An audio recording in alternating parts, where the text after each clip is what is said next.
Start. Hello and welcome to Else Nerd, or What Else Is On the Else Nerds Network, where we talk about the TV and movies we watched in the past week. I'm Gregor Sprague, and joining me is Corey Scott. Corey, how you doing? I am good. I am ready to try this again, I guess. Maybe we can... Did anybody die today? Did I miss any news that I have to like well up over again, or is it a clean slate? I believe it's a clean slate. That's good. But I'm just bringing horrible ideas into the universe that we don't need, so... So, before we jump into the typical show, and this is What Else Is On, this is the typically where we talk about the movies and TV shows that we watched in the past week. Usually, like, the shows that happened in the past week. And before we got a bit of news, this is thanks to one of our producers, Beatmaster, the chat room extraordinaire person that he is. This comes to us from Escapist Magazine, and that is Marvel's Doctor Strange will not be an origin story. Marvel Comics' Doctor Strange has one of the universe's most memorable origin stories. A brilliant but arrogant surgeon, Stephen Strange, loses his skills and livelihood when an accident permanently injures his hands. Seeking a magical cure from a Himalayan mystic, he is instead drafted to become the Sorcerer Supreme, a master of magic who protects Earth from demonic forces. But it seems Marvel is listening to one of fans' biggest complaints about Amazing Spider-Man, and that's origin overload. Now, what I mean by this is you had Amazing Spider-Man that came out not too long ago, and before that we had Sam Raimi's Spider-Man trilogy that told the origin of Spider-Man, and with the first one. And it's like, really, you're going to give us the origin story again? Granted, it was a little bit different, but it's like, no, okay, I see where you're going here. And there's actually a quote from Badass Digest head, Devin Faraci. And Marvel's new thing is no more origin stories. So Doctor Strange is no longer an origin. It begins in medias res. It's got Doctor Strange already established as the Sorcerer Supreme, and it's a totally new script. And it's doing the thing that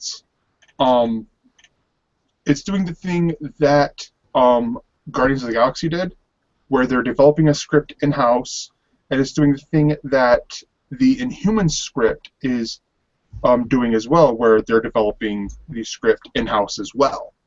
So this I'm actually excited for, because again, I am a comic book fan. I read a lot of comics. You read a lot of comics.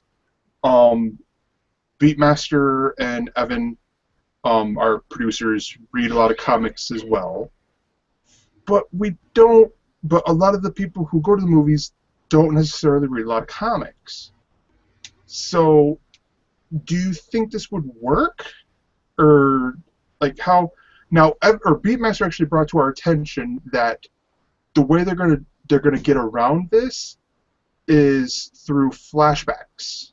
And Devin Faraci actually said that they're gonna do flashbacks.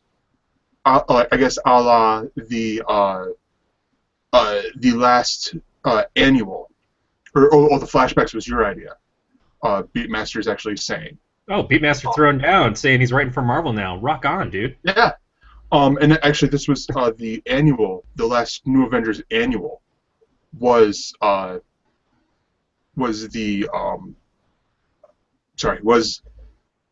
sort of the origin story of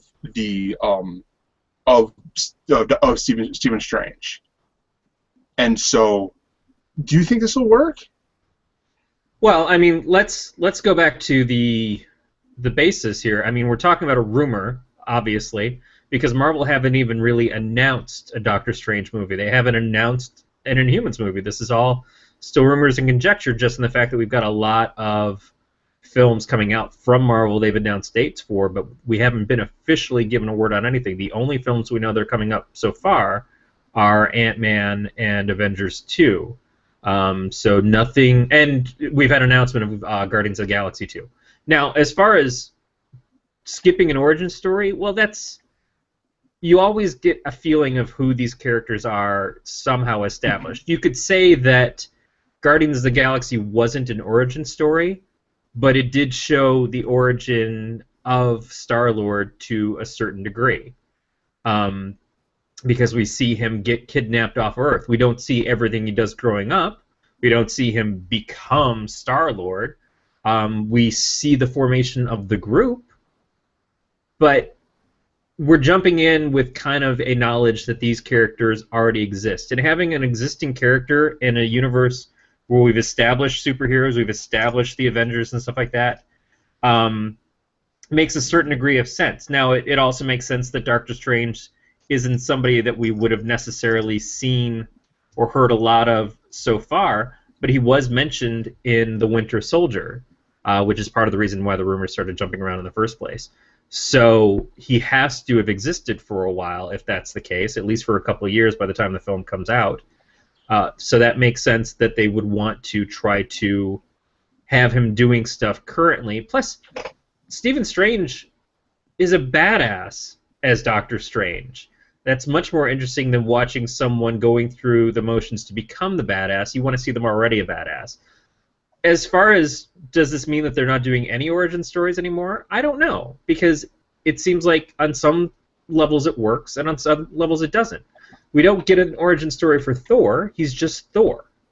But we get an origin story for Captain America, which is a total flashback the entire time, because it has to happen that way. You have to get that backstory to have the character make sense when he wakes up in the now, to find out what he means to the world and everything. I think that it'll just be sort of a pick and choose. I expect we're going to get some origins, at least with Scott Lang becoming Ant-Man in the Ant-Man movie. This could be a post-Ant-Man ruling, because it's been in development for some time. But I don't put a lot of stock into it's coming down from the top, we don't do origin stories anymore. I think when we get to a point where they want one or they need one, they'll just do it. I don't think Marvel needs to make those kind of rules. That's as silly to me as saying that people can't get married in the DC universe.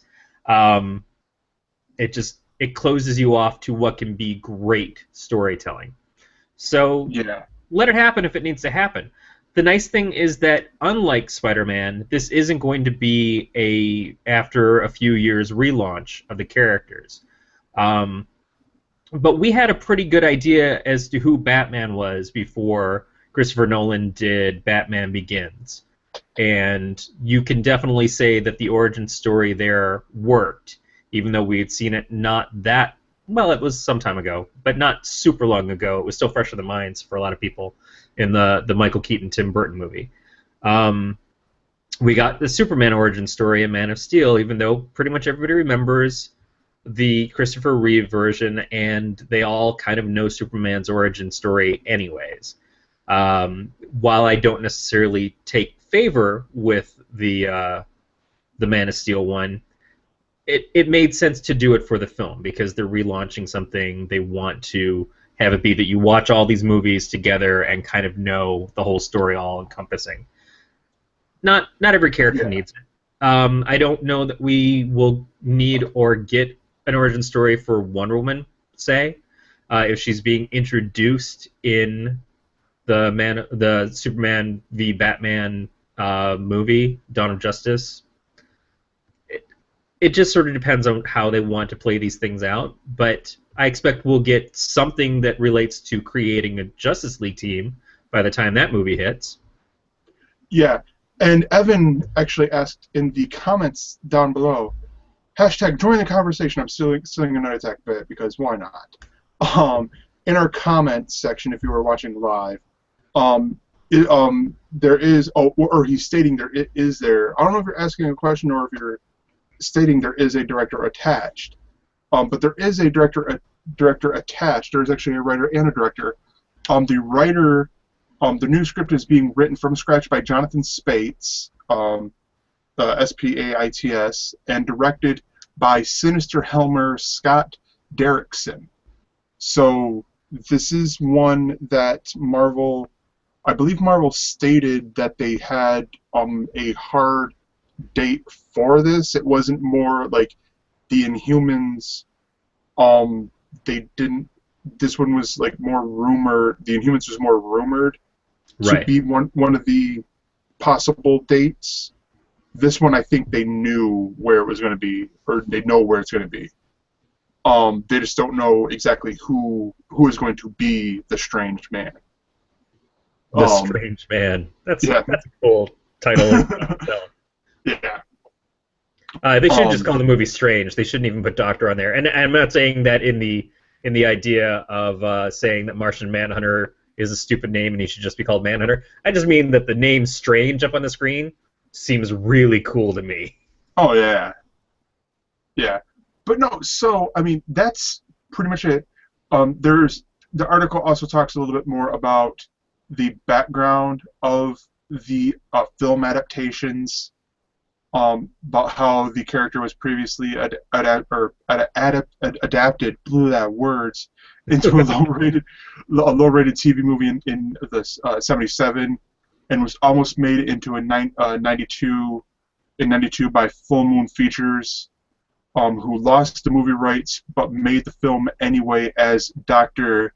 Mordred. So, yeah. Now, like that, yeah. We're at a point. Marvel has the rights for Doctor Strange and for the Hulk. Mm-hmm. They have the rights back, I think, for Ghost Rider now. Ghost Rider, Punisher, and Blade. Right, but they still don't have the rights for Silver Surfer. He's still tied up in Fantastic Four. So that must be why they're using the Defenders title for the characters that are on the Netflix thing with Luke Cage and everybody, because otherwise we're almost at a teaming of the Defenders, a possibility with these characters all together. And Namor, I'm not sure who's got Namor, if he falls under Mutant. Universal. Something else. Yeah, it's so weird. Namor's over at Universal. I don't know what's up with that because no one's heard anything of that. I did back in the 90s, and then I heard something about it. I think when they were doing the Lord of the Rings, there was talk of like Namor being a big giant trilogy, an underwater kind of thing. I don't remember a pilot for Namor. So it's like, wouldn't it have reverted back by now? So it's like the contracts were different for everybody, and that's why there's so many different people who had it. And Namor, I'm sure they would have given a lot more leeway to use it, just because who really thought that Namor was going to be something that they would make a movie out of? He's not a horribly compelling character in the comics, anyways. I mean, he's cool to see around, but he mostly shows up to like flirt with Sue Richards. Jerk. Yeah, he's a jerk, but so is Quicksilver. And so it's surprising me that Quicksilver turned out to be such a big hit in the X-Men film, and is hopefully going to be a big hit in the next Avengers film as a completely different person. So Namor can work, but it's just that's not the property that I would think, oh, I really want to buy this character, even though he was one of the original characters of Marvel Comics and everybody by Kirby and them, but I think it was still timely. I'm still going off of that book that I've been reading. No, yeah, definitely. But here, so let's move into the TV shows that we have watched. Or the typical show, the typical show that we do segment, thing that we do. You know what I'm talking about? That thing we do on the show with the stuff in the place. Yeah.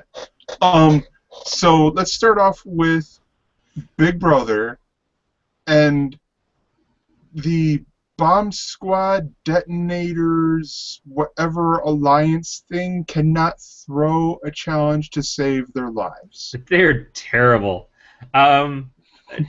Yeah, it must be horrible to be too good at something that you can't really lose. I mean, I just don't get it. I mean, so you got who was evicted this last time? Was it Nicole? Yes, heart goes out to Nicole. Yeah, Um, Nicole from Ubley, Michigan, way up in the thumb, gets evicted, and she's the newest member of the jury. And she and then the zombie challenge or zombie thing for HOH, which was hilarious to see all that stuff, like just scaring the crap out of everyone. Um, and then you have the Battle of the Block where it's like, oh, we're gonna target Donnie, and we're gonna throw the competition. Which I have to give it to Christine, where she actually tried a lot smarter than Donnie, or not Donnie, Caleb, in throwing the competition. yeah, but she still wasn't very convincing. And Yeah, Donnie, at least they gave Donnie the opportunity to play for himself. That's my whole problem with the Battle of the Block thing, is that you're up there with somebody else who might not be trying to win, or might be actively working against you, like Caleb did last week with Frankie, and so you're kind of stuck. At least Donnie had the opportunity to work harder and smarter to be able to win anyways and get himself off of the block, which he did. yeah, Killed their nominations, and now Derek could possibly go up like they did Nicole, which is interesting because Derek was kind of making noises that he wasn't interested in getting rid of Donnie or Victoria, the only two people not in his big, giant six-person alliance. And we are at a point where there's 8 people in the house and 6 of them are in an alliance together. This has to be starting to cut into little, smaller pieces. Now, Frankie has the chance to backdoor Victoria on this, if that's what he wants to do, but he'd be getting rid of a weak player as opposed to getting rid of potentially really strong players. yeah.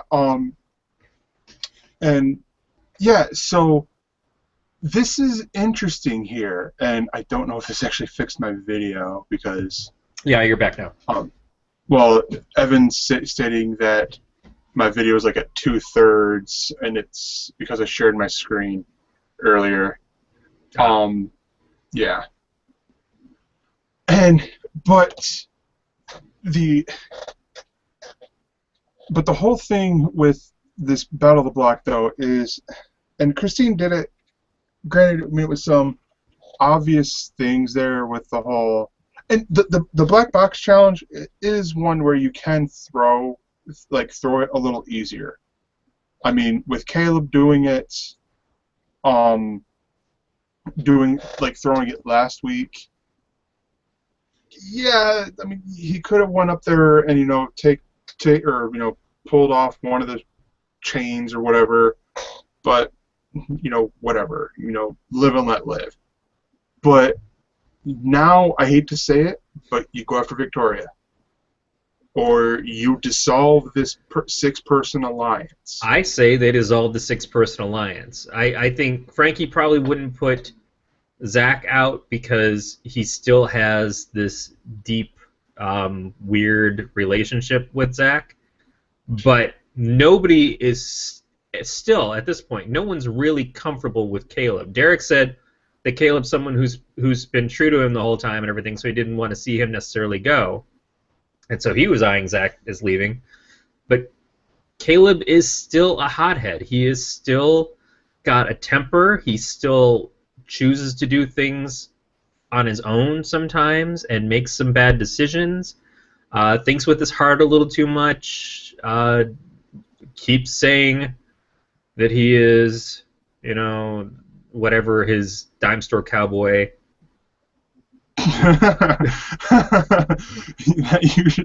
The dime store cowboy. That's about right. I think Caleb is also physically strong. He's performed in more competitions, and he's right. He's put himself up.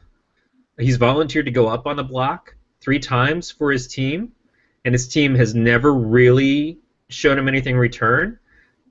Just the fact that he's noticed that and is saying that to people should be Then a here's factor to them to say, well, then we should let you go. Yeah. Then here's the thing: if he were truly to notice this, then then either he makes a bigger fuss about it, saying, "I'm no," with the whole drawing Skittles out of the hat. It's like, no, I don't pick a Skittle. I've gone up 3 times. I don't get a Skittle in that bag or in that hat. I'm sorry. Beast Mode Cowboy does not go up in there. Period. End of story. I'm sorry. Sort of deal. It was good to see him defend himself, but I also think that by the time you get to He came up too easily. by the time you get to the point where you are defending yourself like that, and you are saying, hey, he also said, I was trying to get Frankie out of here because of all these things that Frankie did to me. Not just what you guys said, but the things that I've seen and witnessed and stuff in front of Frankie. Frankie has to realize, hey, when we're down to just the 6 of us, I'm pretty sure Caleb's going to come after me first. So why wouldn't I get him out now when I have the opportunity, as opposed to Victoria, who is never going to perform? She's never going to hit that competition where she's going to do well. She's been carried through the only things that she in her mind thinks she's won. She hasn't done squat, and she still isn't doing anything. So let her sit and stew. It sucks to have floaters in the house, especially the closer it gets to the end, because you don't want them to accidentally win. But even if they make it all the way to the end, the person they're up against is going to win over them. Yeah, no, definitely. Unless that person is just so vile that everybody hates them. But even then they usually say, well, yeah, they're vile, but they kind of played better than everybody else. Yeah. And here's the final 2 prediction on that with how that would play out.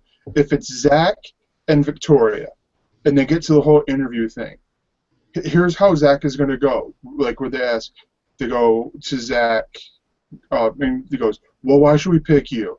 And he's going to go, are you going to let this Fruit Loop dingus who thinks she's done stuff when really she hasn't done anything win over me?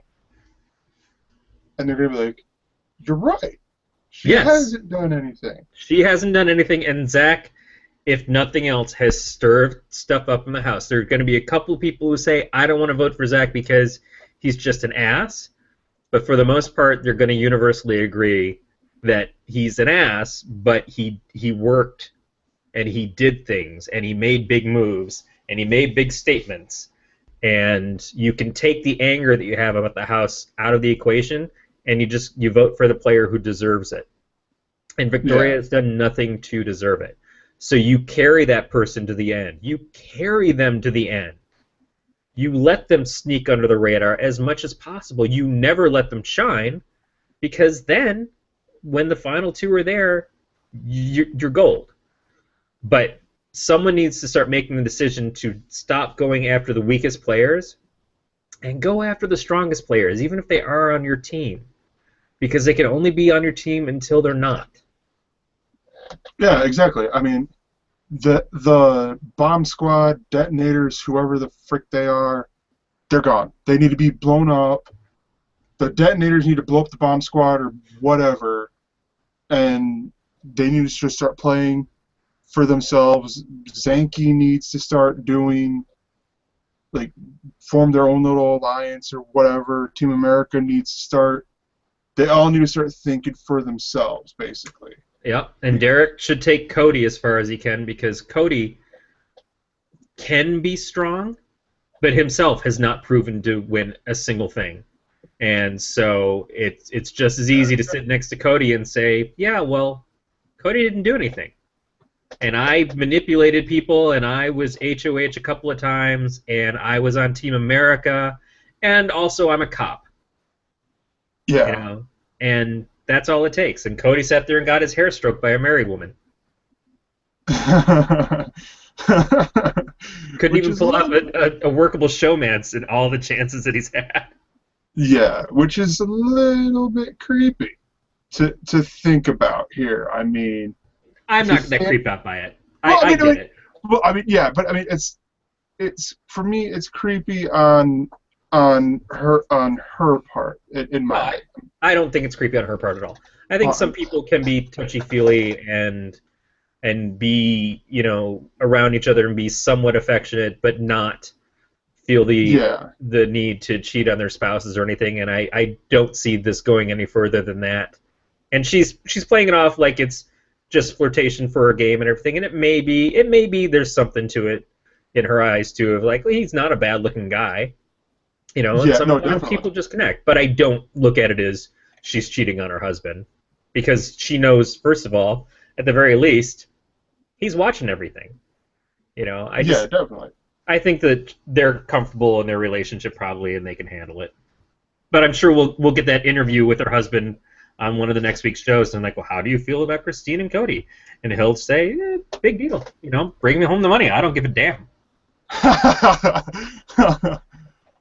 But yeah, so who do you see going up? And viewers, if you're watching, the reason why I'm taking on the lower third is hopefully so you can see, like, see me taking up the whole thing, like the whole screen. Which I don't know if it's actually working or not, but I don't know. We'll see. Um, but yeah, so who do you see going home? Do you see the team? Do you see the alliance members using this as an opportunity to take out Caleb? I think if they're smart, they would. I think that they should look at their group. I think Frankie should look at the group and say, who do I have the least amount of trust in this group, and who do I feel is the biggest threat in gameplay in this group? And Caleb has gone on the block 3 times and won when he needed to win and thrown things when he needed to throw them. If you can manipulate that person, great. But I don't think Frankie knows for a second that he can manipulate Caleb at this point. I think he's reached his end with that. I think he still feels like he's got Zach wrapped around his, we'll say, finger. And I think that he still has a deeper alliance with Derek, probably mostly because of Team America. And I think that he can probably feel that Cody is still somewhat loyal. Christine is the only wild card in that situation. But Yeah, no, since definitely. she just won her freedom, it doesn't matter. No, yeah, and I'm glad to see that this is the last time we're gonna have Battle of the Block. Me too. I'm glad it's the Yeah, last time with 2 HOHs, because it is going to keep dominating. That team is going to be the winners of those. And so we need to only have one at a time, and it gives a stronger possibility for someone like Donnie to be able to win an HOH. yep. So I'll give you an option, because I don't know how far you are on Suits or You're the Worst. I am back a couple episodes on You're the Worst, but I am caught up on Suits. Okay, so let's go with Suits. Because you were a couple episodes behind on Suits. I was, but I told you I would catch up. Yeah. So let's get everyone else who might be back. Let's get them all caught up on Suits, because those were some good episodes, and I'm still a little. I don't know. And Beatmaster, of course, throwing out the Manhattan, by the way, is still doing a good job. In our private chat here, Beatmaster, our extraordinary, flying under the radar producer. Beatmaster, by the way, totally living by the title of the show, says, "Oh yeah, you guys are watching Big Brother and Suits. I'm watching what else is on." So Yeah, basically. But yeah, so Suits on USA Network here in America. It airs on probably a lot of other networks around the world. Well, I know it airs on another whole bunch of other networks around the world. But yeah, so the past 2 episodes, I do not remember the names of them. I'm slacking in that aspect. But and we will mention it in starts and stops, because it's the finale this Tuesday, I believe. Um, at first I thought, okay, this is going to be them getting back to the normal, the standard. Oh, Mike's coming back. We have and all that stuff, and then we get this curveball of the whole of Lewis Litt, the guy who had been holding down the fort for us. The simple little subplot of the show. The guy who's basically carried the season. Yes. Taken a rough season and made it palatable. Mm-hmm. And just like, oh my gosh, what are they doing? Are they getting rid of Lewis Litt for us? So do you want to explain to everyone what's been going on here? Well, let's just go with the season has been dealing with the close of last season was Mike leaving the firm because he was a fraud and because he was getting tired of living a lie and causing a lot of stress to everybody and causing them to possibly be all arrested and have charges brought against them and everything. It was just getting to be too much, so he left. And this season has sort of been, in a roundabout way, we find out now, to a way to get him back. Although still not a way to get him back that explains how to keep the problems that he left in the first place from happening again. It was just sort of, well, you left, and life sucked out there, so come back to the warm waters where it's not safe, but we can all fight the sharks together, kind of thing, round the wagons, as it were. Lewis has been carrying subplots and stuff this season, but in his ability, he was the catalyst for being able to bring Mike back into the firm, but it was in response to the fact that he made a dirty deal with this guy who has a history with Harvey, who was basically what got Mike fired from his other job for the deals he was doing with that. So just a real crummy player. Lewis got caught in his net and now left the firm again to protect the firm like Mike did last season. So the way I see it is that it's a really good job on the writers, and I've said I didn't know how things were going to go this season. I felt like it was getting worse and worse. It was just getting harder to watch, especially the Mike and Rachel stuff, which they haven't 100% fixed, but they keep trying to bring some closure to it. And I guess I understand you can't just have them go from like to we're okay now. There is going to be some residuals to that, but you fix something and then you have to break something, and that's what they're doing, and that's good drama. It's not we break everything. It's like we give you something to be able to take something away. We're giving you what you want by getting Mike back with the firm. We're giving you what you want by getting Mike and Rachel to kind of like make up again. So everything should be okay, but no, it can't always be okay because that's bad drama. You have to have something screwed up. It's like they say this about Spider-Man and Peter Parker all the time. Peter Parker is at his best when his life is at its worst because he's unlucky. He's got that Parker luck. He's great as Spider-Man and he excels as Spider-Man, but in his regular life he's just kind of screwed up and he makes bad decisions and things happen that are terrible for him. That's good drama, and that's why they canceled Marriage, which I'm not really big on that, but I get, at least in theory, oh, well, he's been married to a supermodel for the last 20 years. How bad does his life really suck? Yeah? You just got me more excited for Spider-Verse. We're talking about Suits. You just got me more excited for Spider-Verse because, like, oh gosh, sorry. We'll save this for our sister show, in 2 weeks, hopefully. Of what is it called? The 616. Yeah, the 616. You can follow us at EltsNerds, and you can find out when we're going to be filming. Okay, so, but yeah, so I'm coming around with the writers here. I'm not saying all is forgiven because this was a hard season, and I still hated the Logan Rachel stuff. I kind of despised the whole thing just because it still didn't feel 100% realistic to her character. That moment of I'm going to go all the way across town to tell this guy that I'm not interested in him, and then get caught into a kiss with him and walk away. But it's like, no, that felt really. It didn't feel honest. You wouldn't go. You wouldn't go over there for business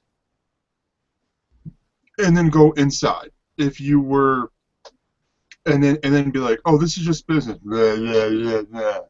Yeah, Deal. it was just to make the drama happen, and I'm not a fan of the forced aspect of that. The lit thing, the way that they're writing it, it all kind of works in because it works with his ego.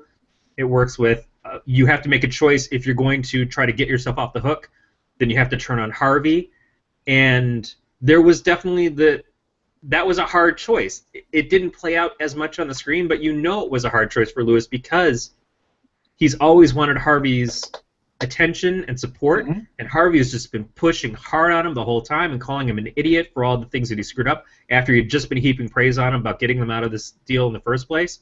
So it shows the kind of character that Lewis is, though, that he would still, despite all of that, be true to the firm, be true to the people that he admires, you know, that he works for and everything. It paints his character in such a great light. And I didn't appreciate how they painted Rachel's character in such a poor light because it didn't seem there was no history of her character acting like that at all. There was a history of Mike acting like that, so I would have accepted it on him, not on her. And I think that was a slip up. But I appreciate where things are going as long as we will eventually get Lewis back, or still see Lewis in whatever other capacity.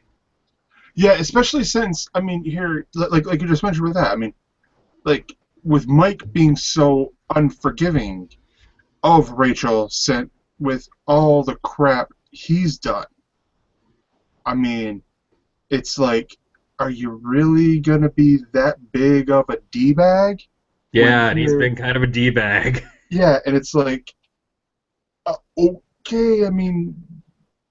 And that, again, that paints a bad picture of what the relationship is like and how the writers see the relationship because Mike's treating her as a possession more than he's treating her as a person. You screwed up. I saw you sleep with a married woman.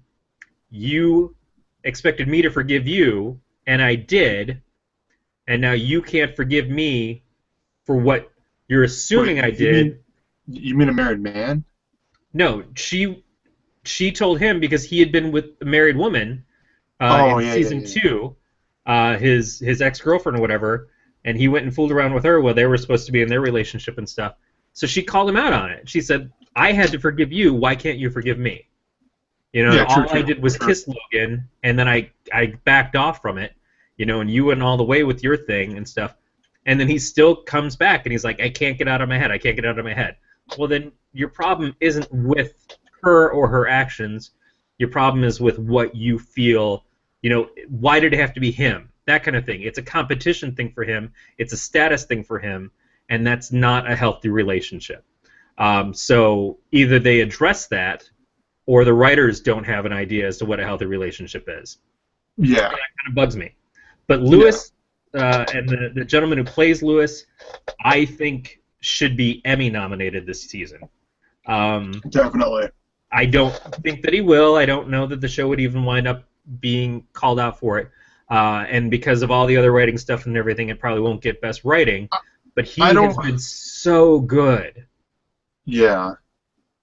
Yeah, I mean, it's just, like, I can't say anything else because it's just been so, like because it would just be saying the same things that you're saying. I mean, it's just, the show as a whole has been so good. I mean, like, for this whole, like, all this stuff, to see, like, this Lewis Lit, I want to get a you've been lit up mug. Yeah. Like, I like that. If that was the network store, I would buy that. Yeah. Like, much like the Psych Pineapple that I have here. Yeah. Like, which I need to get some super glue because, the top has come off. Much Well, then like you just put a lighter in there and you turn it into a Zippo holder. actually, I don't think that would work because that's like foam. I think Well, that's I didn't say it would work more than once. But doesn't that look like a grenade at that point? yeah, yeah, just yeah. But but yeah, I mean, Louis Litt has basically held this first half of this season for me. I Yeah. mean, this stuff, and especially with the promo stuff, they've still been doing the whole stuff, the Mike and the I'm blanking on the other guy's name. Harvey? Harvey, yeah, Mike and Harvey walking side by side, and I'm like, you have them at odds, and you're still doing the promos where they're walking next to each other like they're buddies. Come on, like, I mean, do some other promos. Like, at least think ahead here, or something. Real quick before we get into starts and stops, I wanted to get into quickly because I'm caught up about Married on FX. This one I started off because this was based on your suggestion of You Are the Worst. Yeah, they Married, came out. They're yeah, the two shows that are yeah. blocked together. So You're the Worst we'll talk about after starts and stops and the movie draft update, which the links are down below in the comment or not in the descriptions. But Married is a slow burn at first. So Married, the premise of the show is you have Nat Faxon and Judy Greer play a married couple, and the pilot you have actually the first two episodes of the pilot you have Judy Greer as the wife says to Nat Faxon, because Nat is like sex crazed, basically. Why don't you just go get a mistress or something? And so that's what he does. Like, and Jenny Slate's in here. In the beginning, Paul Reiser's in there as well. In the beginning, you see like the first 3 or 4 episodes. You see what's his name? John Hodgman. I'm sitting there. I was sitting there like mustache guy. What's his name? He's in there. But yeah, they're really it's a really great cast. But like there's something like with the storytelling that it wasn't quite sticking to me as like an A plus. Okay, I'm gonna sit here and watch this. Like have to watch this show. Where I gotta say, just hearing the go get a mistress and him actually doing it takes me aback and is not what I expected from the show and makes me less interested in it if I had known that was the premise.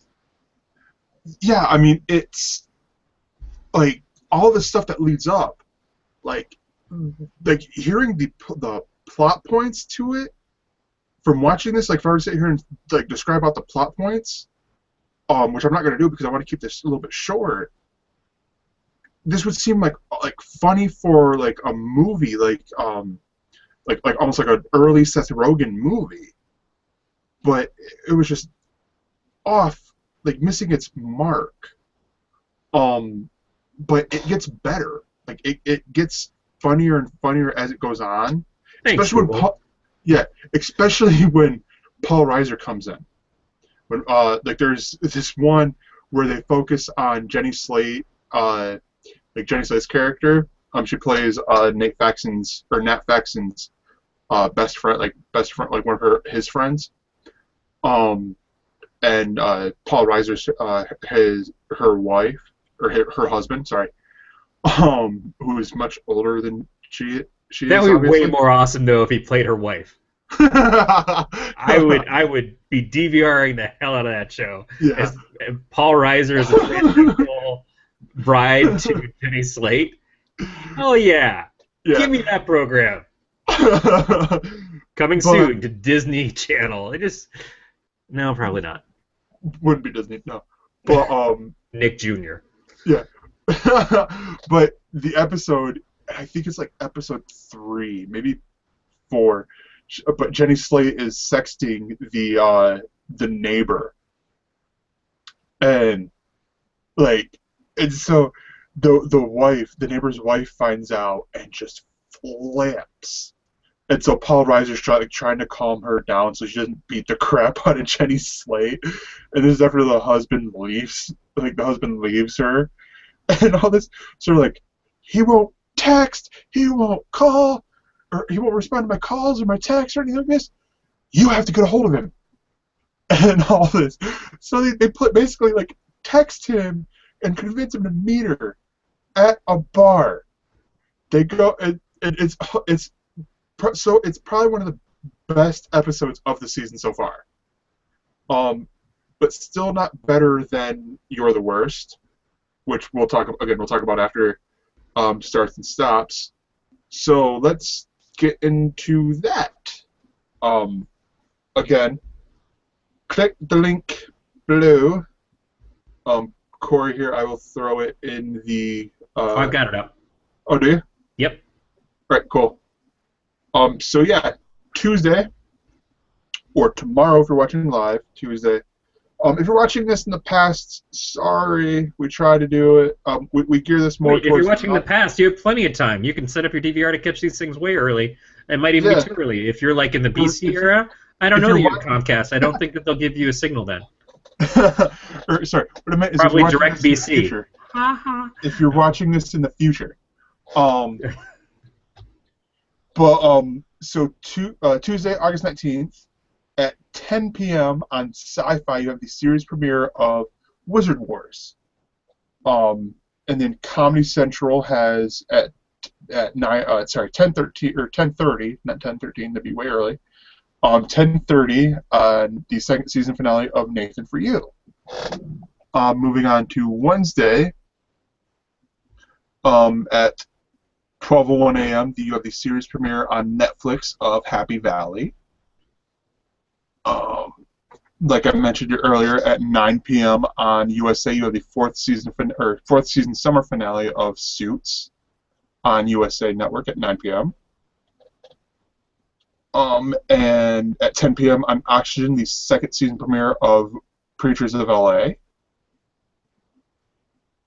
And on Thursday, at 10 a.m., this starts the whole big marathon, and probably a real reason to watch FXX, of The Simpsons, the cable run series premiere.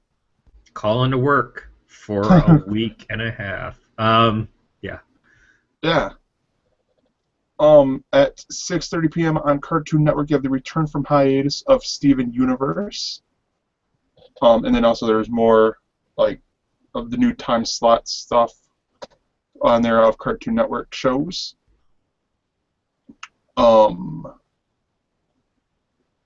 Yeah. Friday at 12:01 on Netflix, you have the series premiere of BoJack Horseman. Oh, is that the one with Will Arnett? Yes, that is. That should be interesting.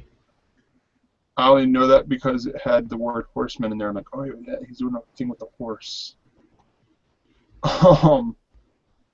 Not like anything sexual or anything, but there's like the show I remember had the word horse in it. Oh, I believe there will probably be some of that. Oh yeah. It looks. The cover looks a little bit like Californication. And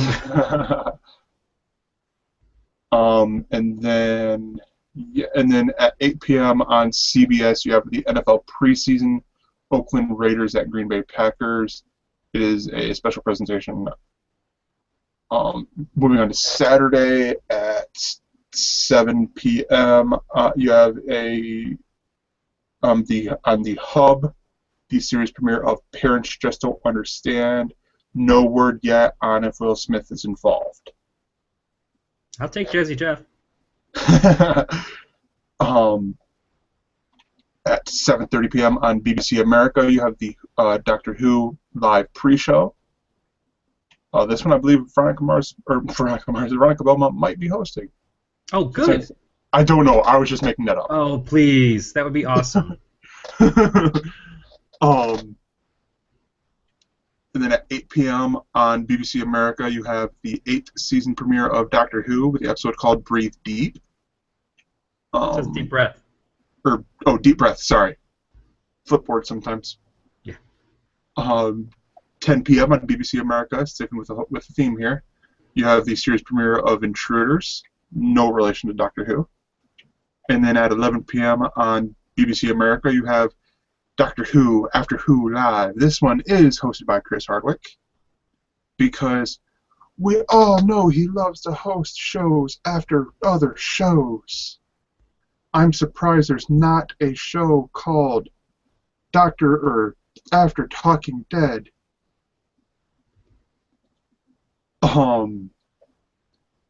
On Sunday, August 24th, I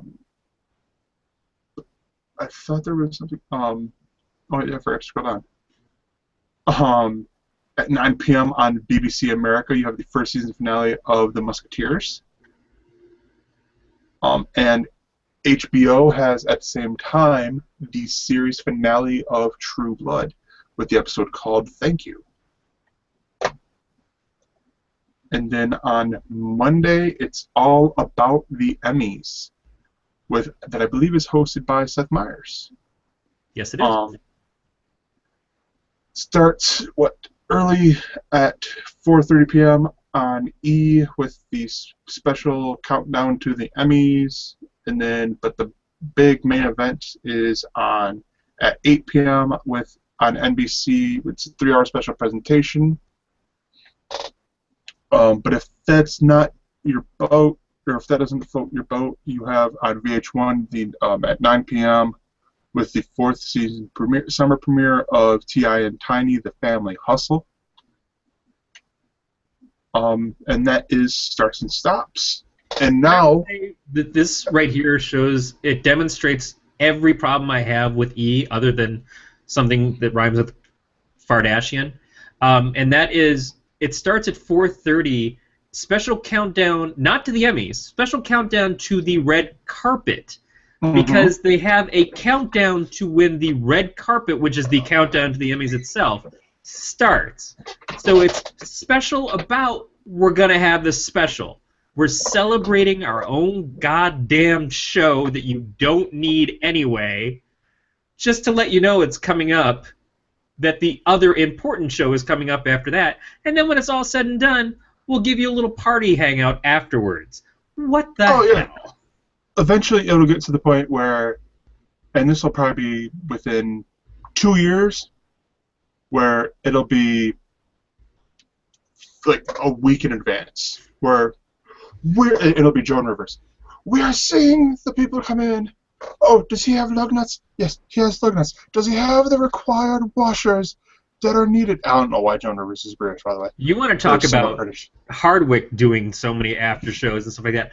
I'm betting E at some point is just going to show up after every program for like 5 minutes and say, oh yeah, so this season in the middle, do you think it's going to get an Emmy this year? I don't know. It's only the first episode of the season. Let's check back next week.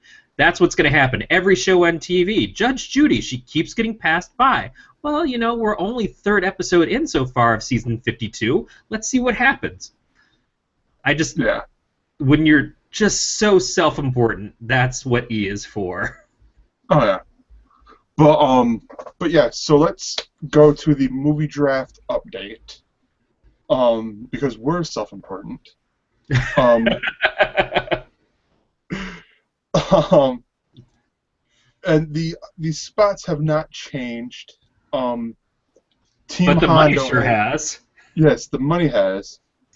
And the I believe, I'm not 100%, but I believe the Amazing Spider-Man 2 is officially out of making money for us. Team Car Ramrod is still in first with $1.29 billion. I can do this now. I can do the billions place. Oh, good. Beauty. Because Team Brenessa, I was this close to saying Team Brenessa on the Galactic Netcasts. That's a good way to get invited back.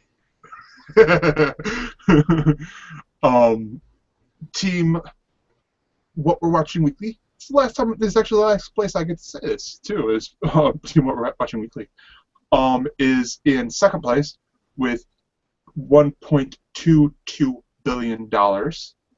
22. And Team Hondo, or Team Bernessa, is in third place with $1.07 billion.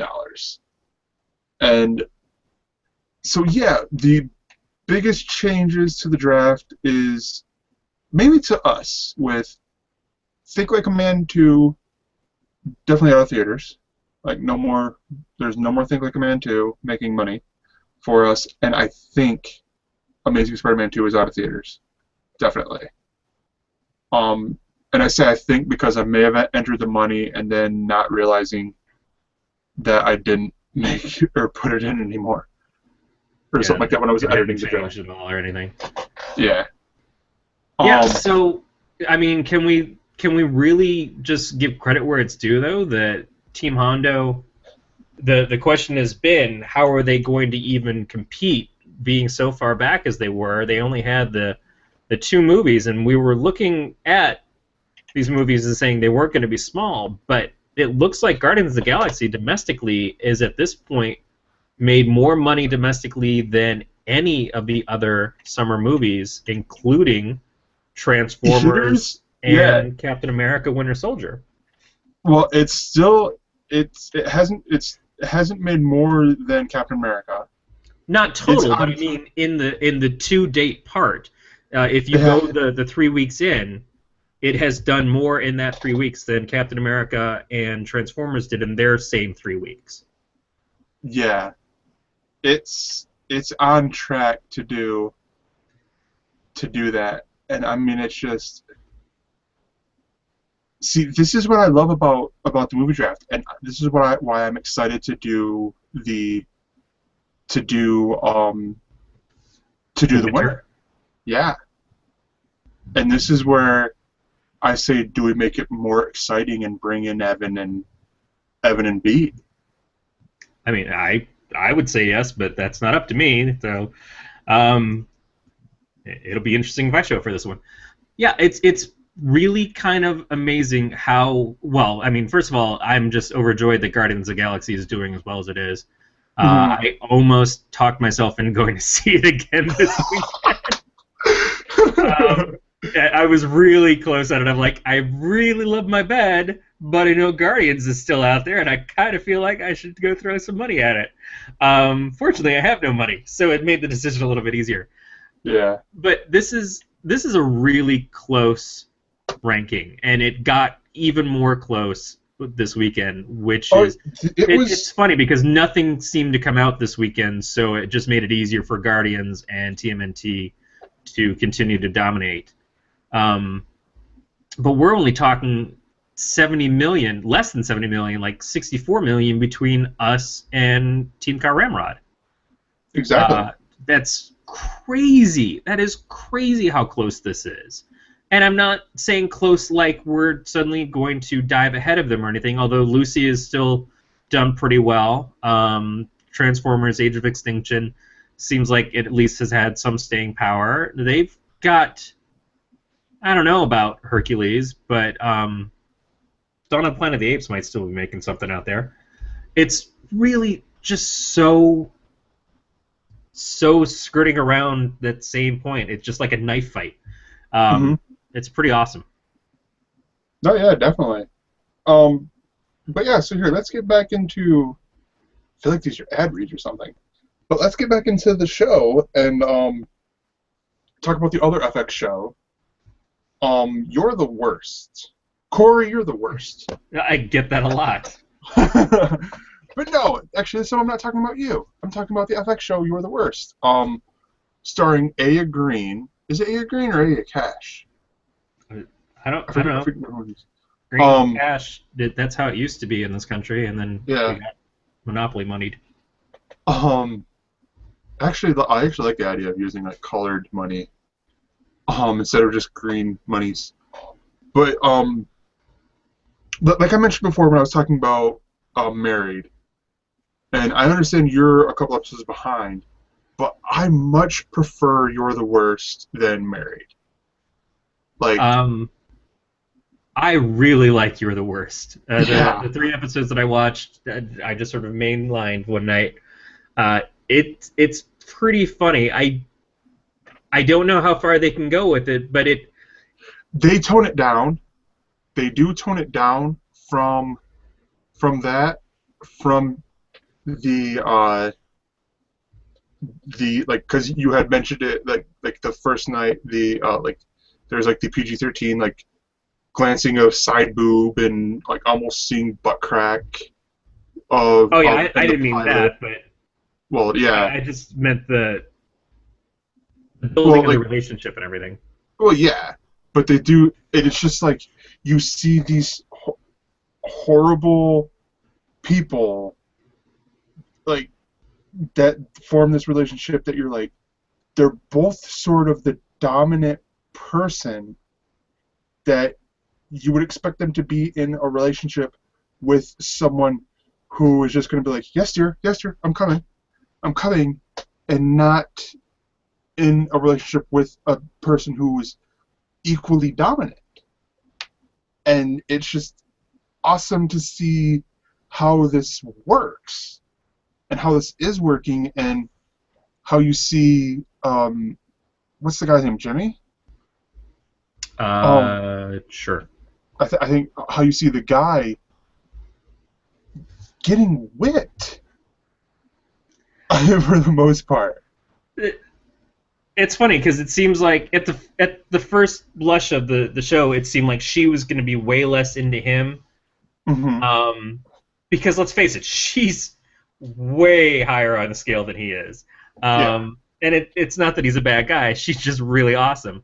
But yeah, it definitely seems like she's had to pull a little bit to get him to take it as seriously in something that neither of them wanted to take seriously to begin with.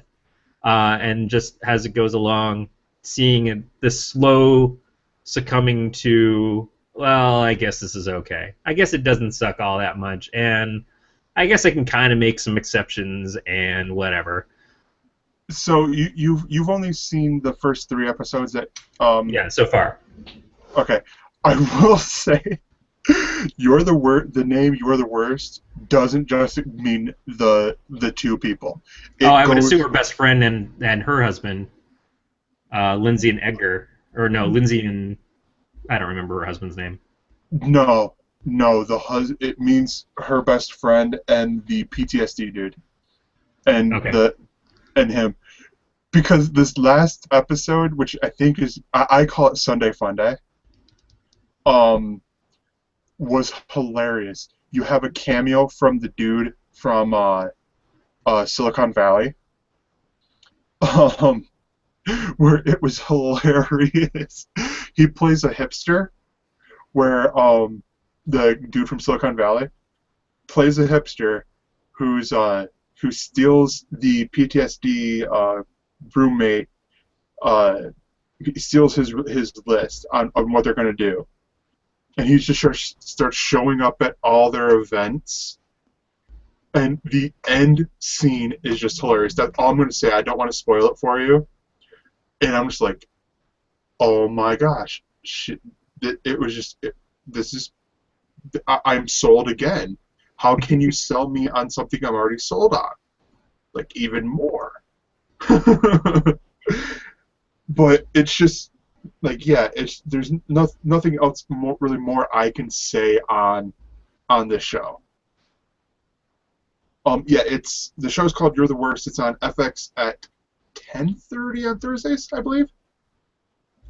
But yeah, it's honestly, this would do good on FXX, like right there with like how they do the League and It's Always Sunny in Philadelphia, which is where like I honestly feel like FXX is the place where they put shows out to die. Well, at this point, it seems like it was a failed experiment. Yeah. FXX feels like an unnecessary channel.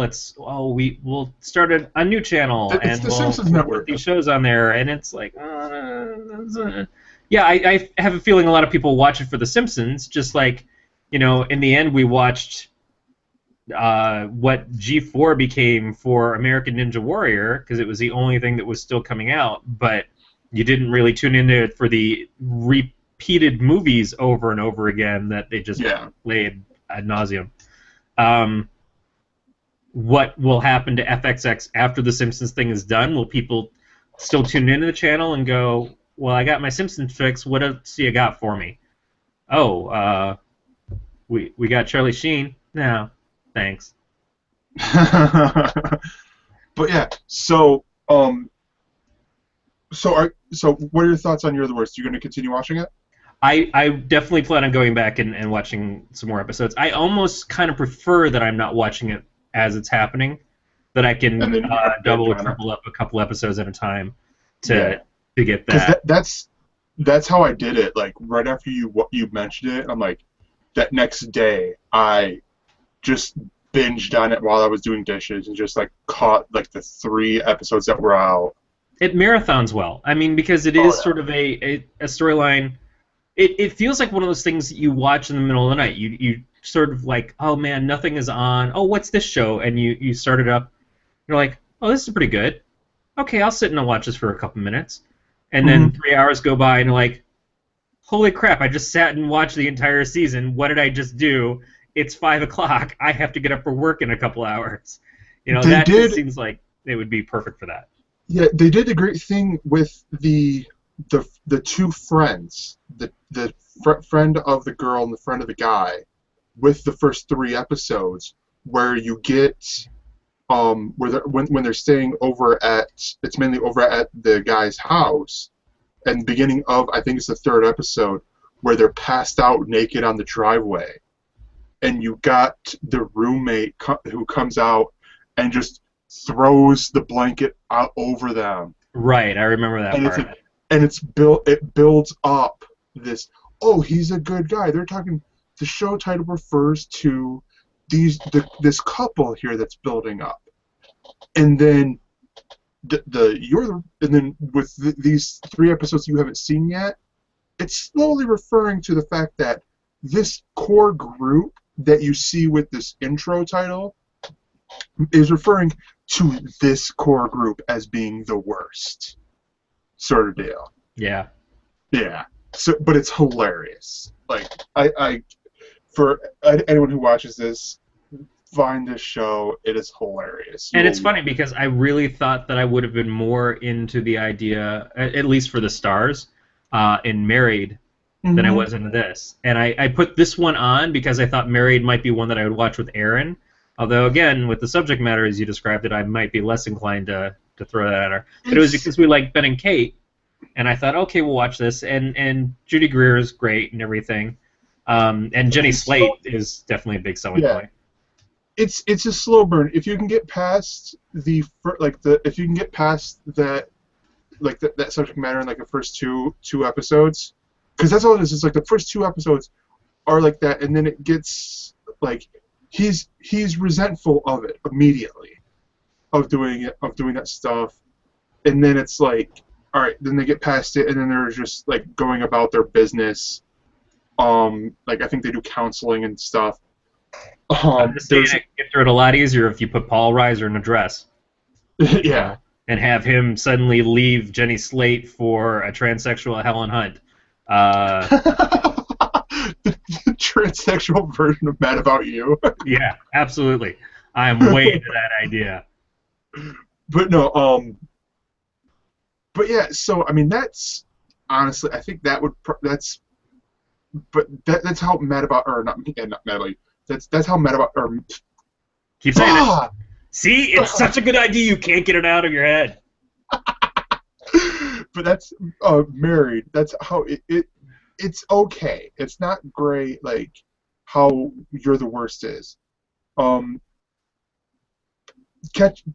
back to me when the first season's done, and then I'll give a final grade on it. You know, Married, at least when I first saw the advertisements for it, looked like This Is 40, which is a tough movie to get through as well when you're in a relationship and you're watching it, especially when you are, in your 40s.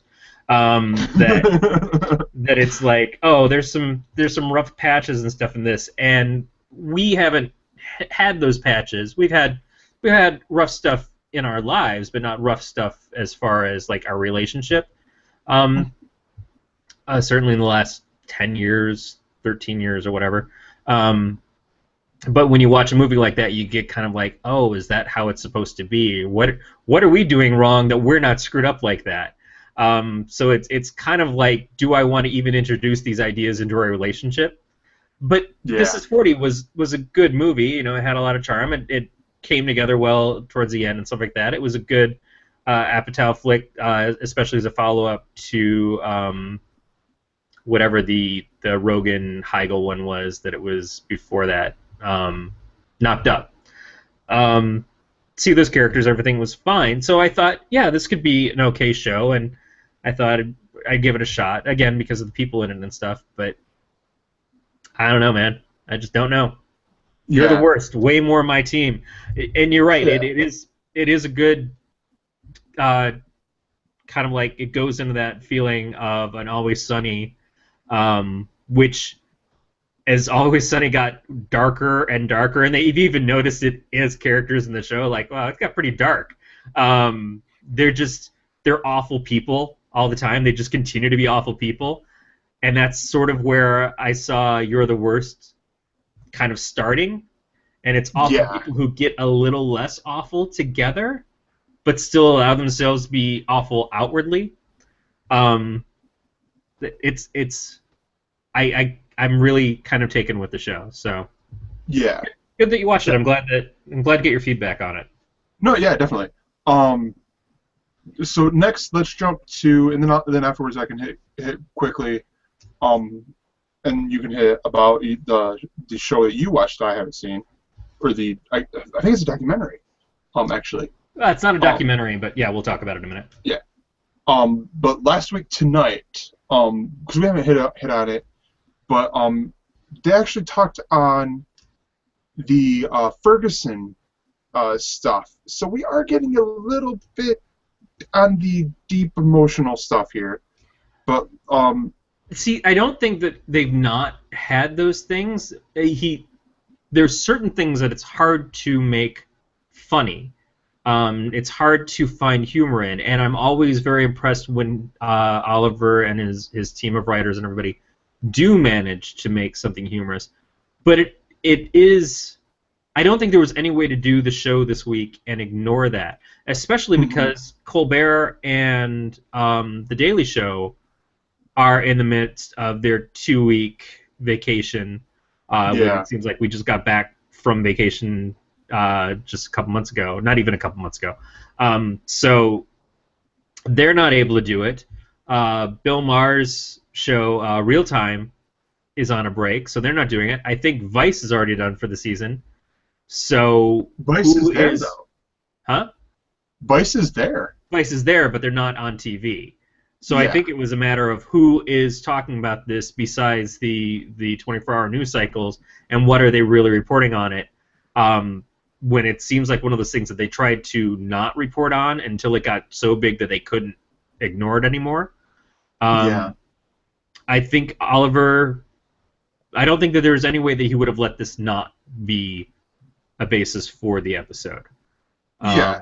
And I mean, like, I don't. And there's the point where he mentioned the guys who may or may not have been stoned. I don't know, just with how they were talking in the video, but from Saginaw, Michigan, where they were showing the video of the ginormous military vehicle.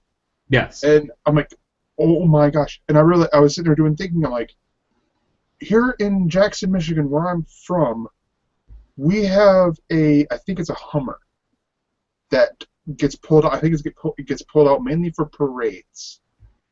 And I think it's actually in my township that we use it in. And I'm like, this is actually pretty interesting. I'm like, this is like, what's the need for this stuff? And it's like the photo that gets shown around in Ferguson, and I'm like, these are dudes. Now, granted, there are good cops in there in all of these situations. I'm just going to stop you just for a sec. Let's not try to to get political or and all that stuff Yeah, with I it. mean, not even political. I'm going to say right off the bat, of course I believe they are good cops. I've known Yeah, cops. I grew up in Detroit, and have known cops as people as much as they were, officers of the law because my mom same worked in the here. Lake County Prosecutor's Office. But we are probably never going to be able to talk about the subject. I will, of course, say something stupid because I am prone to say stupid things, usually in jest, but let's face it, they don't always come off well. Um, let's just say that when it comes to military grade vehicles, military guns, and stuff like that, all in all, it's just, you got to imagine that it's a sect of people who say, well, if I use guns, and I like guns, and I have the opportunity to get the biggest and coolest guns, why wouldn't I want to get the biggest and coolest guns? If I get the opportunity to get the biggest and coolest truck, why wouldn't I get the biggest and coolest truck? It's like Leo at Twit. If I have the opportunity to get the biggest and coolest tech, why wouldn't I get the biggest and coolest tech? If nothing else was stopping me, if I have the means and it's not disrupting my life to spend the money on it, why wouldn't I do that? So it's just big toys. It is big toys until it's used in a way that it's not a toy.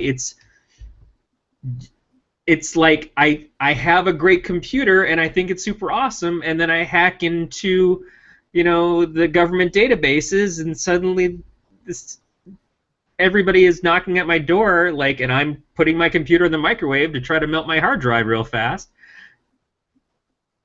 But I get why they wanted it. I get why they have it. And I get why it shows up in parades and stuff. It's like, hey, this is really cool. Our town has this giant military vehicle. How neat. Until it's scary. And there's that moment of the realization of like, wow, this is awesome. This is awesome. This is really frightening. That they think that they need that for us. Yeah, and it's like, I'm like, sitting here thinking about this, and I'm like, okay, I think what we have is a Hummer, and I'm like, okay, now, and I remember like seeing an episode of Top Gear, the American version, where the winner of the race got to, of the challenge thing, because that's all the American Top Gear ever is the challenges. They got to race an actual cop car in Southern California. That was like a modified supercar, and I'm like, that to me makes more sense, because it's like a pursuit car. But getting military vehicles that the military is like in cities. But why does it make more sense? If you are not someone who is racing in it's legal races car. and stuff like that, then why would they need it? Because with all the cars that we have here or to pursue someone are SUVs. Oh wait, no, so the cops got it. Yeah, the cops have it. I missed that part. It's a cop car. Won a contest, then it won this super fast car. Yeah, as cops to have it to catch speeders and stuff like that, I'm okay with that. And then in Top Gear, they got to race that car, or they got to drive that car. It was like this. And it was a supercar that the cops have that they race or that they use to catch these some billionaires gets their car stolen, and it's like a Bugatti Veyron that could drive 300 miles an hour. Now, don't you hope though that the person who's going to be driving that car out on the road around other drivers is going to go through some crazy high-end style training that is going to insist upon the safety of the regular citizens, of the safety of the officers themselves, of the proper techniques? You're going to assume in your head that that's what happens, that you get this super high-grade fast car and that you go through some incredibly deep training to use it correctly. That's the assumption. But is that necessarily the case? No, and exactly, right. and I understand that. And that's the problem, is that it's in the end of the day, it's someone got a really cool toy that maybe is more than they can handle or should have. And sometimes that happens. Yeah, Sometimes I mean, I we just give saw. things to people and they're like, "Oh, this is really awesome," and "Oh, this is so cool," and I gave my kid a toy lightsaber, and I'm wondering why he hit his sister in the face with it. You know, Yeah. that's what goes on. So Hmm. we have to look at the consequences of the stuff. Of sometimes toys, they're cool from afar. They don't belong in our hands. No, exactly. I mean, like they said in the video from Saginaw, like those and Michigan roads, Corey. I don't know how they were when you were last here, but Michigan roads are horrible. Oh yeah. Yeah, the roads from where I live to Walmart are horrible. We have a Walmart here. Um, I'm surprised that I haven't seen anyone like, I know that person. Oh my gosh, they're on peoplewalmart.com. I should probably let them know. Oh my gosh. I don't check out peoplewalmart.com, um, but no, like this past winter, like it was horrible here in Michigan. Like just tore up the road so much so that I'm surprised the Jackson County traffic. Well, if we had the budget, but it's been just like, okay, let's make this a dirt road. It'll be safer than just pothole, pothole. Oh my gosh, we could see China. Like that's how deep some of the potholes were. I gotta And it's, say, and I think Leo's mentioned this on the air before too, Petaluma's roads, not fantastic either. yeah, and it's like if that truck or if that vehicle was driving down our streets, I'd be like, I'd do the route move, get arrested, but I'd be like, officer, you do realize that your truck would do just as much bad of damage by you driving down here patrolling as all of our cars would in a week. Now arrest me.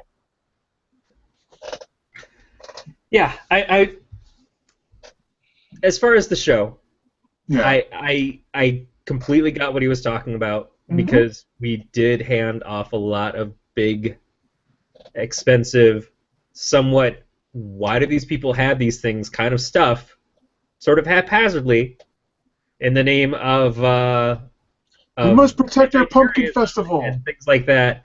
And also that we're talking about a country that keeps making helicopters and weaponry and stuff that we don't even need, that we say we don't need this, you Mm-hmm. know, but well, we're building it anyways because that's what we do. So someone's got to have it, and I expect Basically, at we're some just point in time that will be your earned income credit on your taxes is, well, we're not going to give you cash, but we've got these assault rifles. Just hand them out. You know, yeah, maybe, again, I'm being silly. I hope I'm being silly. yeah. Um, it's frightening when you see these things used in an ill manner, which I believe you and I both feel is what's going on Mm-hmm. in this case. In this particular case, it may be that there are times when it is necessary to have something like this, or when it helps. Not necessary, but it helps. It proves itself to be worthy in some part of the country where they've got a similar thing, and it turns out, hey, this saved the day. You know, that would be great. I'm interested in seeing people get helped. I'm not interested in seeing people get harmed, and Yeah. it's I mean, really horrific like, that people that we feel would protect us, we're now terrified of. I mentioned that picture earlier, and they covered this. They showed a clip in the story. Like in the military, you're trained. You don't point the gun at the person because one slip of the finger, that person's dead. And it's like and it's just like in hunting, like because I have my hunter safety. You only point your gun at what you intend to kill. That is Hunt, how I was raised by yeah, my mother who hunts as well, and yeah, I've never held a gun. yeah, Not really, not with any kind of intent, other than like BB guns and stuff like that. I've yeah. used my brothers and stuff. So my views are probably not the same as some people's, but I still at least Yeah. have an appreciation. I have a respect for people who have respect for those things. Yeah. And And it's so but it's like, I mean, it's but like we're if getting they way off TV. We're getting way off no, TV. yeah, exactly. But I mean, it's like just last week tonight. I mean, I was talking about this actually, not this topic, but the show with some of my friends at church. I'm like, this show is just awesome. I mean, I'm grateful basically, for this kind of programming. I am yeah, incredibly grateful to Craig Kilborn for starting the Daily Show, and mhm, I can barely remember what the Daily Show was when he was there, but over time, certainly, even from when Jon Stewart started on it, it took some time to get to be the point where it wasn't just a comedy show, when it was really like you could see the change when it stopped being just making jokes and started being we have to report things that the news media isn't, and we can still try to make it funny, but we should be telling people these things because no one else is willing to. And to see that happen, to see it get passed on to Colbert, and now to see John Oliver get to go and do it on HBO, mhm, I am eternally grateful to these people who have done this, who continue to do this, who take heat for doing this, but who try to make us at least a little bit smarter while they're making us laugh.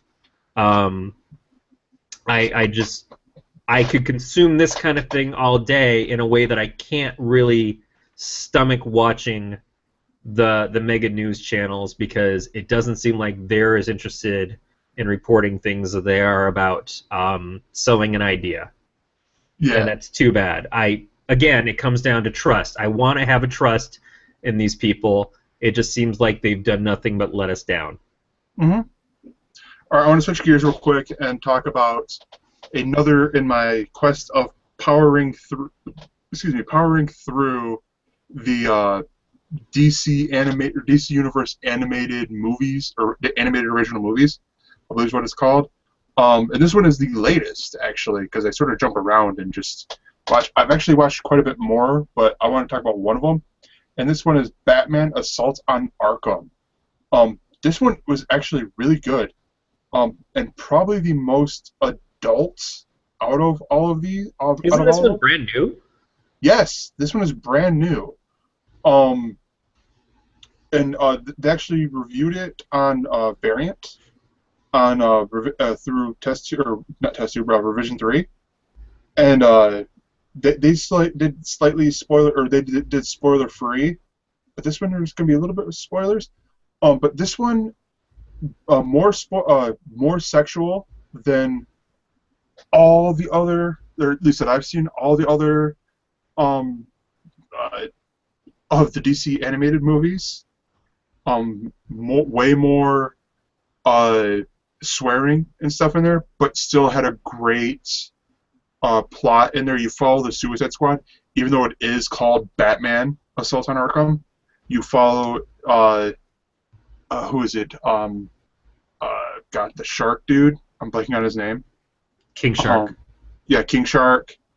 Um, uh, Deadshot. Harley Quinn. Harley Quinn. Captain God, Boomerang. Captain Boomerang, and the Ice Lady. I'm blanking Killer on her. Frost. Killer Frost. They're all doing this mission for Amanda Haller, who was this. It was the same Amanda Haller from Superman, Batman, Public Enemies. And they got Kevin Conroy to do Batman's voice, which I didn't know. So Yeah, that's always because appreciated. because he did the the voice for the video games, or at least for the first, I think, 2 or 3. And I could tell that, and I'm like, this is cool. You saw the Batman Detective mode for a little bit in here, which was pretty cool. Like when he's interrogating Harley Quinn. And I don't know who they got to do Joker, but it was pretty Someone cool. named Troy Baker, who I don't recognize from anything in particular. Troy Baker, that name sounds familiar. He But it plays. was He does Hawkeye on Ultimate Spider-Man and okay. Avengers Assemble. Okay, that's interesting. Because like it was a pretty decent Joker, but it wasn't like like Mark Hamill or even the dude who does Bender. All Who right. he did John DiMaggio, I think his name is. But because he did for Under the Red Hood, Well, and he played King Shark and Bane in this. yeah, um, but he did the voice for Joker in Under the Red Hood, which is another one I watched this week as well. And oh my gosh, I loved his Joker. It was so good, but that's a different movie. That's for another time. But Assault on Arkham was great. I love this movie. Like I said, it was a little bit more on the sexual side. Harley Quinn, so great. This was a heist movie. It was a freaking heist movie, and I it was enjoy heist awesome. movies. Oh yeah, it was great. Basically, they go in and steal, like, and try. They're trying to steal the Riddler out of Arkham, essentially. And much like Suicide Squad fashion, Amanda Heller is working multiple agents to do multiple things. Um, You mean Amanda Waller, by the way? or Amanda Waller, yeah. Amanda Heller is something else. Um, multiple things going on in my mind. Surprised I'm not crazy. Can I Surprised I'm just say not. something really fast? Just because I'm going over the IMDb page. The Yeah. person who's been voicing Alfred Pennyworth in a couple of these animated films is named Mhm. Martin Jarvis. How much thought process do you think they put into getting a guy whose name is Jarvis, the butler for the Avengers, to play Alfred, the butler for Batman? That, to me, is just someone was really thinking that through. No, what would be even better is if oh, what's his name? I'm blanking on it. That plays Jarvis in Avengers. Paul Bettany.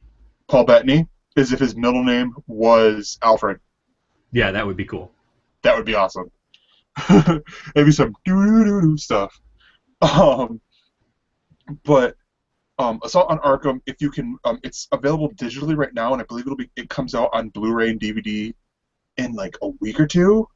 So I highly recommend you get it. Um, the ending is great. I love the ending to this movie. It is like well deserved. Like you actually go through this movie rooting for the bad guys. Like, and Batman only makes like a few minor appearances. Like, which is it's weird because it's you see this, you're like, and this is not recommended for the kiddies. I will say this right now. If you are watching this, if you're going through, this is definitely not a kids movie. Especially if you're like, I don't want my kids hearing foul language, or you don't see, but it's like it's really like super suggestive. Um, And how do you feel about that? Because that's been a common thought process for like Marvel did their Max line of mhm. comics, where they have characters that are in the regular mainstream Marvel universe showing up in more mature titles. DC has usually had more of a separation between those things, but we have a movie, an animated movie with Batman in the title, and I'm assuming on the cover, that is obviously going to get the attention of kids, but is It's not made for kids. um, I don't know. I I don't mean, know you if can he is on the argue that the cover. Dark Knight films were not made for kids either. That they Yeah, got pretty dark and did some really grim stuff in those things. Um, and I would argue that Man of Steel was not really made for kids. But it seems kind of strange that they would have this, you know, it's kind of, I don't think it's a bad thing necessarily, but it is one of those things like I said probably a year or two ago when Miley Cyrus stopped being Hannah Montana and started twerking everywhere. The grandmother who goes into Target and buys her kid a new Miley CD because she's used to the Hannah Montana aspect and doesn't understand where she's gone with her life, which is not a judgment call. It's just she's changed her styles pretty drastically, and suddenly give that to your 12-year-old granddaughter, and it's like, Grandma wants me to grow up to be a freak. Same sort of deal. If I go into Target with my kids and I see a new Batman animated movie is out, and I'm not paying attention, and I pop that into the Blu-ray player when we get home. It could be a problem if you don't want your kids to hear a lot of the words that are said, or because you see like a lot of the stuff that you would see on Suits, like in the because it's tied in more towards the video games, more towards the Arkham video games, so to try to relate it that way. And here I can actually show you the cover here as well. So so there's that, and it will pop up there. Let me know once you see it. I see it.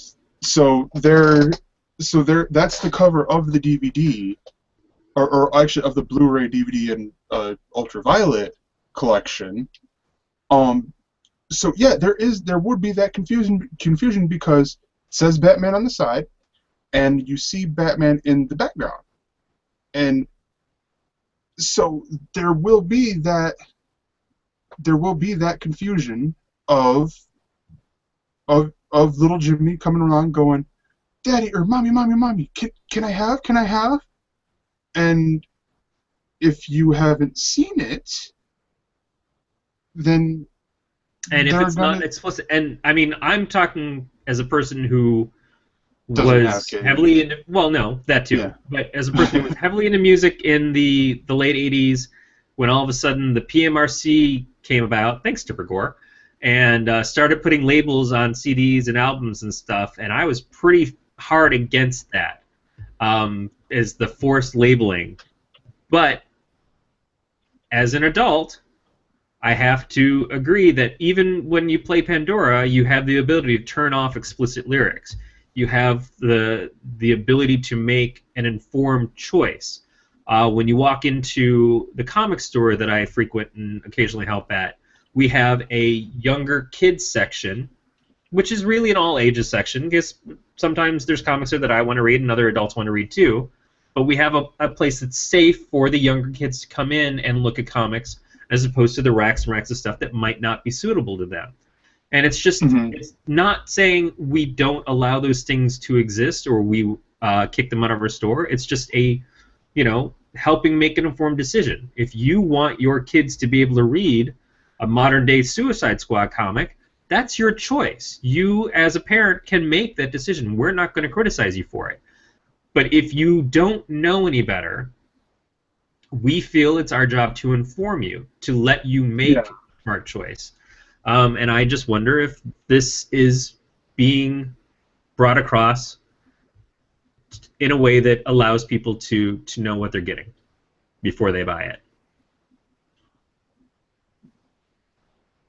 And Wendy Martin asks, where is the gentle wind flowing through your hair coming from? Oh, I am just a Grecian god, and so of course I look fantastic all the time. Hi, Wendy. By the way, just so you know, because I said it on Twitter, huge fan of your comic so far. Very much enjoying it. Oh, is this Wendy from the comic book? I would only assume this is Wendy from the comic. Hey! Kappacomic.com. Kappa Comic. Oh, cool. At Kappa Comic on Twitter. If it's a different Wendy Martin, like the one that I went to high school with, what's up? But no, it's just a fan. I would have the air conditioning on in here, but since it's loud, the fan is a little bit easier. I don't know, because I'm hoping the parent who sees this Batman Assault on Arkham would look at the back and see that it's rated PG-13.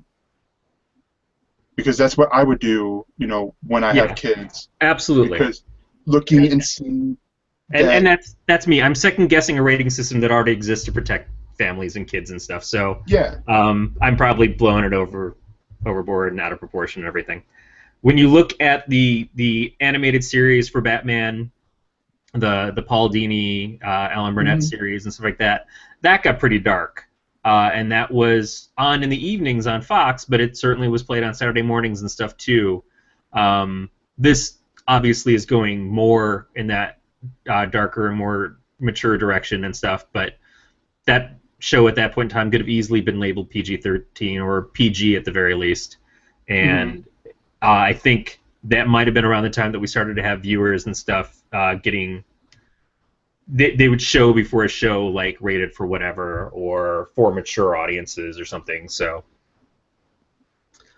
yeah, it's probably Yeah. okay. Yeah. But no, I mean, especially if they were really smart, they would have come on to IMDb and looked. Um, Well, that's assuming a lot for parents. Parents just here, please let me have quiet for 20 minutes. Um,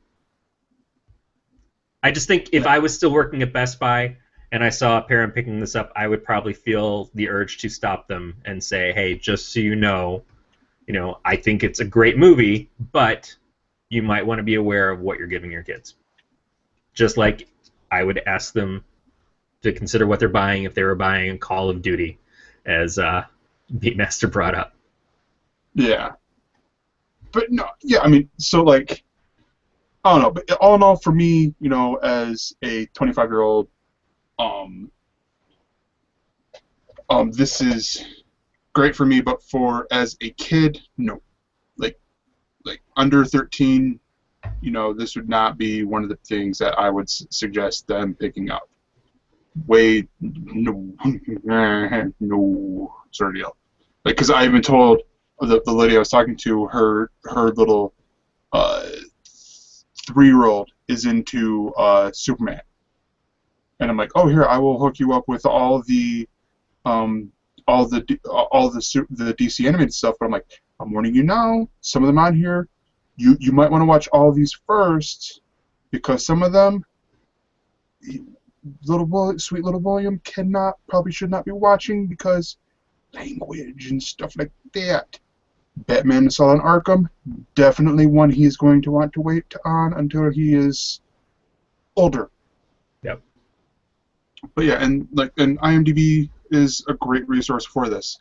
I wanted to hit quickly before we get to your pick, Garfunkel and Oates, because I feel like Evan would beat me up with a wet noodle if I did not hit on this.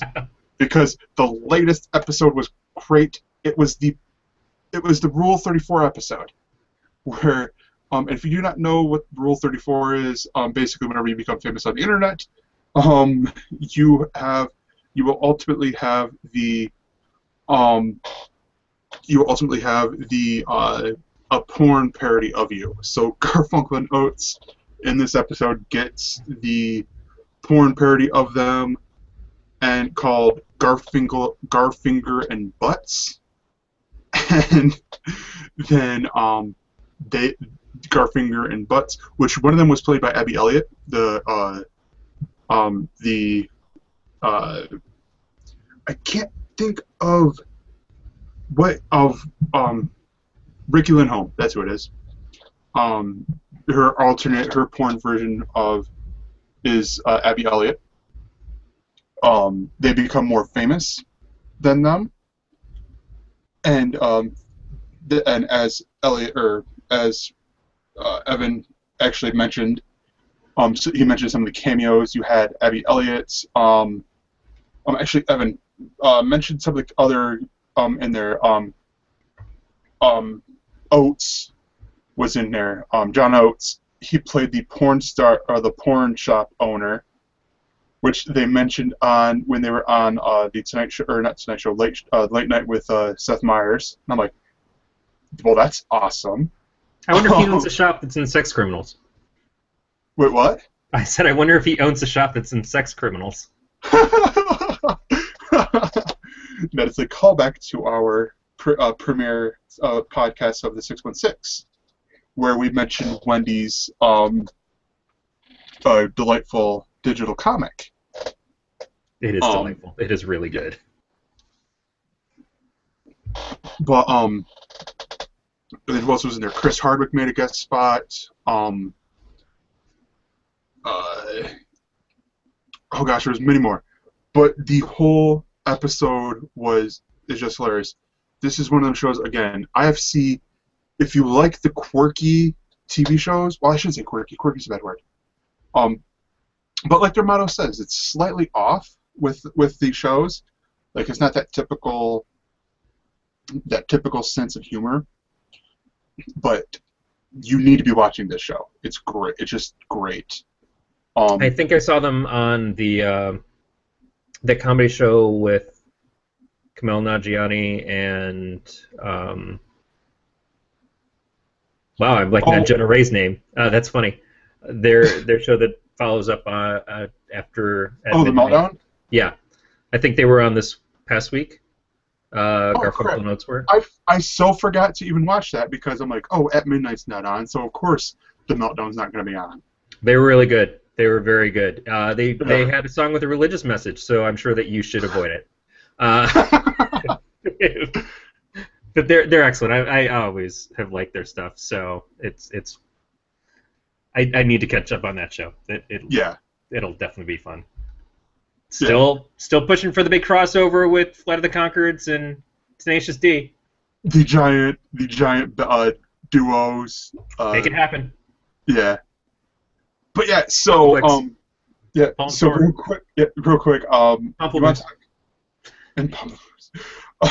want to do your show that you watched? Yeah. So speaking of musical geniuses, I am not as smart, and I recorded a movie that I just saw, kind of like coming on in the middle of the night on Saturday. Comcast didn't tell me that it was part 1 of 2. I didn't expect that an hour-and-a-half movie was going to have a second part that they played right after, but I was already asleep by then. So it was... Is it Never Tear Us Apart? So you pirated the second half. Yeah. The movie's called Never Tear Us Apart, the In Excess hidden story, or untold story of In Excess. And I was like most people in the 80s as a teenager. Well, I don't think everybody in the 80s was teenagers necessarily, but I was. And I had Kick from In Excess, and it was not necessarily the first stuff I heard from them, but it was the big album. It was that album that everybody seemed to have, and was monstrous amounts of great songs through the whole thing. And then the next album with Suicide Blonde and stuff came out, and it was good, but it wasn't exactly, it wasn't Kick. Kick was just so good. Mystify was fantastic.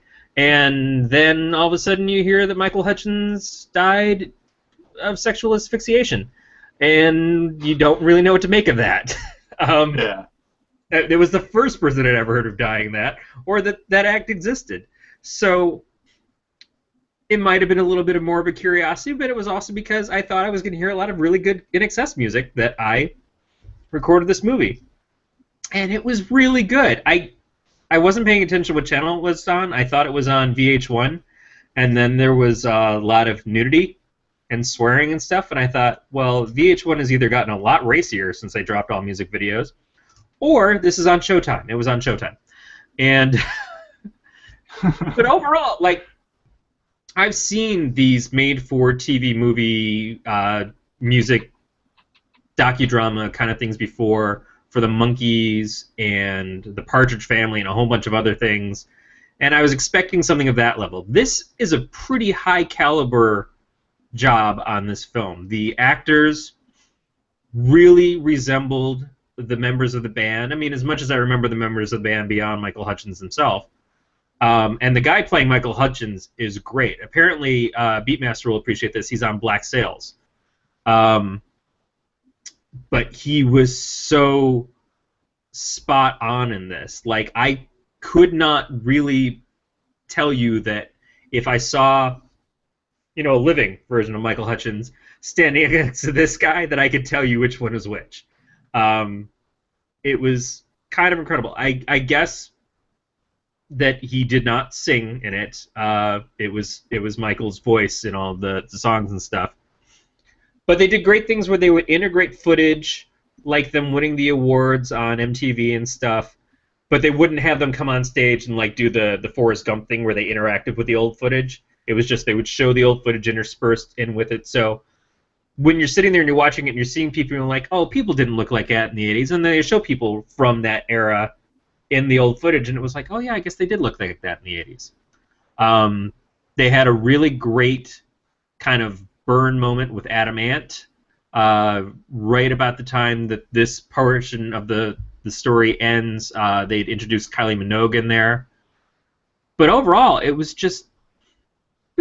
really pretty solid. It wasn't at a level of something like which is just made as a movie like The Commitments or something that high caliber, but it felt kind of like that up and coming fighting to get known story. And since they start out in Australia and they kind of move through Perth and they're trying to they get kicked out of performing because they want to perform their own music as opposed to doing covers and stuff, and they decide as a group, and there's the one dissenter of the group is like, but what if we never make it? It seems to me like it's fair to the members of the band. It feels, without knowing any of the backstory myself, it feels pretty honest. I would definitely recommend it. I went and checked through with the DVR to see when they were going to play it again, so I could see the second part now. But I would say even if you just watch the first part, because I don't know how the second part goes, it was damn good. And you get to hear a lot of great NXS music, and not all of it just from Kick. But, man, if you're going to hear Kick, not a bad day. Nice. Well, I think that just about wraps it up for us. The only other thing that I have, that I watched, but we could talk about it later because it'll air again. But I will do it. If you really are in need of watching it, Hulu has the pilot for A to Z, or A to Z if you are in Canada or Great Britain. It is the new show on NBC that will air in the future. I think it's a part of their fall lineup. It was good. I'll probably actually watch it again on when it actually premieres. And that's actually saying something, because usually I skip the pilot if I see it early.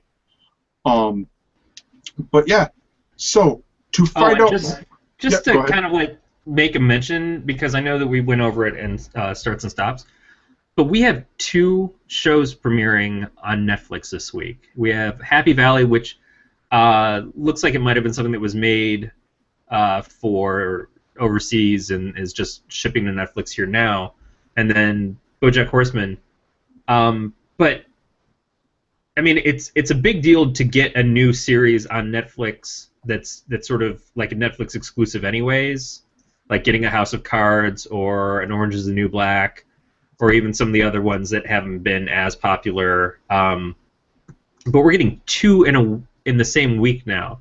I think between that and the Hulu stuff and the original programming on Amazon and Community going to Yahoo, we really are moving in a direction where we're starting to see some real growth as the web to be the start of this whole new kind of programming, and I think it's kind of spectacular. I just need to be able to find time in my life to watch it all. Or, even better, not feel like I have to watch it all because it's just like TV and I can skip 80% of it and still feel like I got a good fill. Well, yeah. But yeah, to find out more about our goings on and whatnot, follow us at Else Nerds on the Twitter, and make sure to like our Facebook group at facebook.com//Else Nerds Shows. That's ELSENERDSSOHOWS. And to see the full archive of our past episodes and other shows, including our future shows, visit the Else Nerds YouTube channel at youtube.com/elsenerdshows. I'm going to shoot the writer who wrote our outro. Oh, good. It's not me this time. Yeah. No, that was Evan who wrote the outro, and he sort of butchered it. Hey, you know what? It's not like I didn't struggle through the same kind of stuff on Saturday with the 616, and definitely the future shows. We're starting out with a couple. We're giving it a shot, and we'll see what happens. But if you like comics, check out the 616. If you like TV, you can catch us here. If you like, I don't know, puppies, I'm sure there's stuff like that on the internet for you. Yeah, and also one thing that Evan did forget to put in here: if you have suggestions or if you want to give us feedback, you can send that to mail@elsenerds.com. We love participation. We want to have this not be our show, but to be our show. So story ideas, things that you like us to watch and maybe review, suggestions so we can find great new shows or comics like kappacomic.com. Please let us know. We are interested. We're nerds just like you. Yeah. So you can find us here every Monday night at 9:30 Eastern, 6:30 Western time, or Pacific. I was to be more specific. Have a shoot 'em up at the Else Nerds Corral. You crushed my joke.